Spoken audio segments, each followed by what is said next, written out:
Halo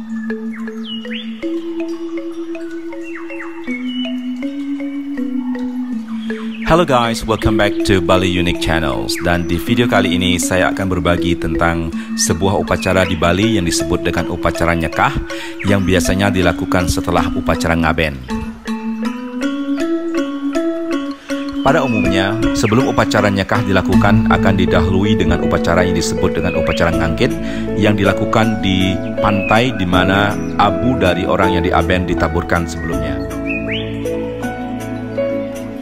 Tujuan dari upacara ngangkit ini adalah untuk memanggil secara simbolis roh dari orang yang sudah diaben, yang kemudian akan ditempatkan di sebuah wadah yang disebut dengan tapakan, yang selanjutnya dibawa pulang untuk disekah atau diupacarai lebih lanjut.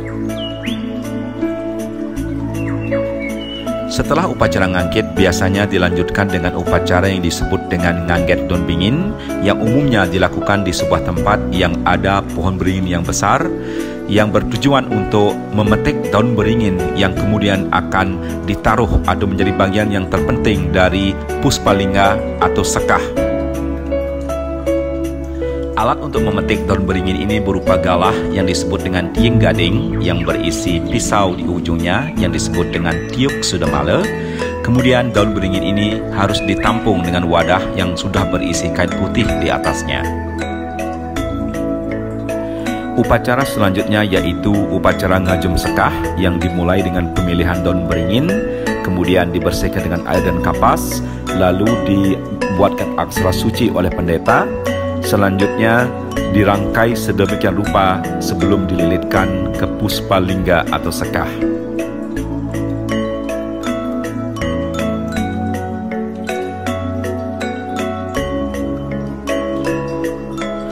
Selanjutnya, sekah atau Puspalingga dibungkus dengan kain dan juga dihiasi dengan beraneka warna bunga-bunga sehingga kelihatan indah dan cantik. Karena sekah atau Puspalingga ini juga merupakan simbol dari tubuh yang akan ditempati oleh atma dari atau roh dari orang yang akan diupacarai. Selain itu, Puspalingga juga merupakan simbol dari pancatan matra yang merupakan 5 unsur atau benih-benih kehidupan. Kelima unsur itu yaitu 1 ganda tan matra yang merupakan benih bau atau penciuman yang disimbolkan dengan tangkai bulu gading pada sekah atau Puspalingga. Kemudian yang kedua yaitu rasa tan matra yang merupakan benih dari rasa yang disimbolkan dengan daun beringin. Yang ketiga yaitu rupa tan matra yang merupakan benih penglihatan yang disimbolkan dengan merah yang terdapat di Puspalingga. Yang keempat yaitu sabda tan matra yang merupakan simbol atau benih dari suara yang disimbolkan dengan menur. Yang kelima yaitu sparsa tan matra yang merupakan benih sentuhan atau rabaan yang disimbolkan dengan nama dari orang yang disekah. Setelah itu, pendeta pun memulai upacara ngajum sekah yang juga diiringi dengan pementasan tari topeng wali atau topeng pajegan sebagai pelengkap dari upacara.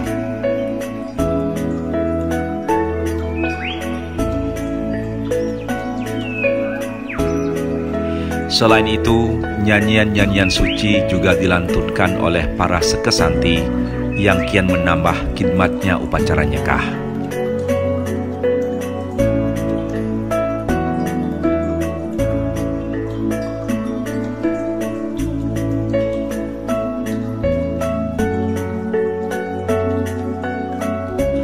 Dilihat dari arti katanya, ngajum sekah berarti memberi pujian kepada sekah atau roh dari orang yang sudah meninggal.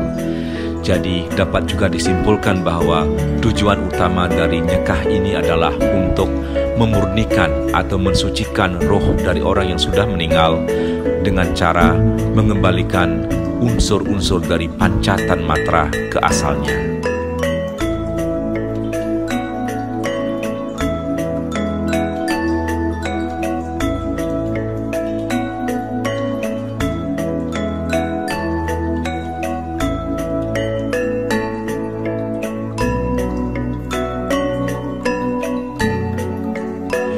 dalam upacara ngajum sekah ini terdapat juga upacara yang disebut dengan Murwodaksina, yaitu sekah mengelilingi balai peyatnyan atau yang disebut dengan petak sebelum dinaikkan atau distanakan di sana. Upacara Murwodaksina ini adalah simbol dari perjalanan yang dilakukan oleh roh yang sudah disucikan yang berangkat dari alam manusia menuju ke alam dewa atau swahloka.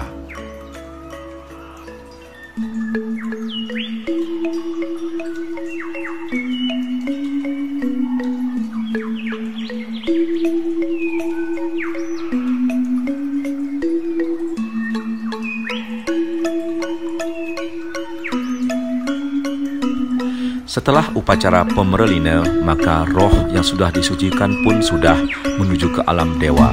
Selanjutnya sekah atau puspalingga dibakar, yang selanjutnya diuyek oleh semua anggota keluarga, kemudian dibawa ke laut untuk ditaburkan di sana dengan upacara yang disebut dengan nganyut.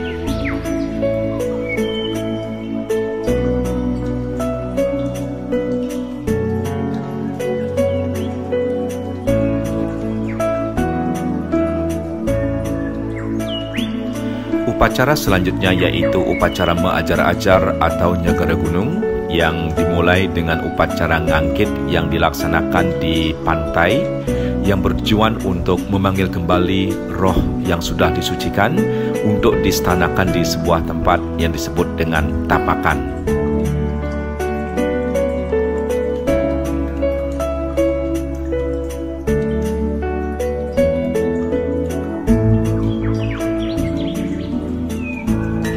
Selanjutnya, tapakan dibawa untuk tangkil atau menghadap ke manifestasi Tuhan yang berstana di pura-pura yang terletak dekat dengan segara atau laut atau sumber air dan juga dekat dengan gunung.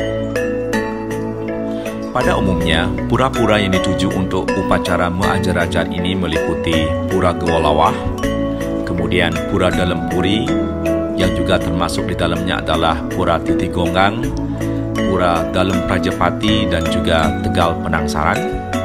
Selanjutnya menuju ke pura-pura yang berada di Besakeh. Yang pertama yaitu Pura Basukian Pusah Jagat yang merupakan pusatnya Pura Pusah yang ada di Bali.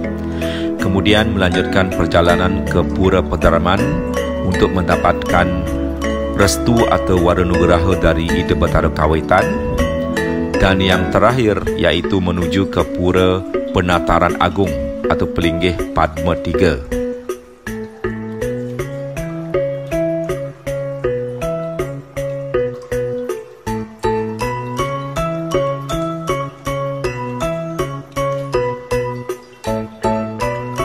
Tapakan juga dibawa tangkil atau menghadap ke manifestasi Tuhan yang berstana di pura-pura yang ada di sekitar desa atau banjar sebelum dibawa pulang untuk diadakan upacara selanjutnya yaitu ngelinggihang.